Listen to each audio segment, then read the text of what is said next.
Good day everyone! Welcome to my channel. This is Hot Sports Balita.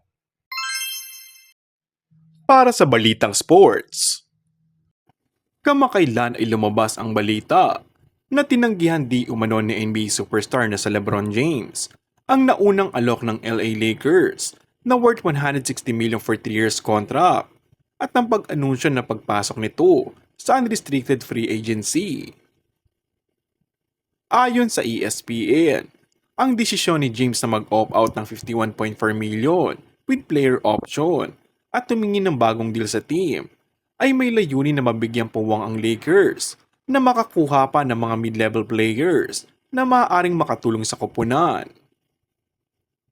Sa kasalukuyan, ay nakapirma na sa bagong kontrata ang all-time leading scorer ng NBA na si LeBron James ng 2 taon sa LA Lakers sa halagang 104 million max contract para manatili sa koponan, kabilang ang player option para sa 2025-2026 season at isang no-trade clause.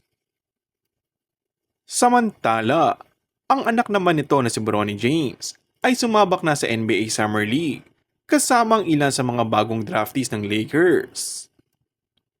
Opisyal lang gagamitin ni Bronny ang number 9 sa jersey bilang kanyang pangunahing numero sa pagpasok ng bagong season ng NBA. Kung bago ka lang sa akin channel ay mag-subscribe at pindutin na rin ang notification bell. Maraming salamat!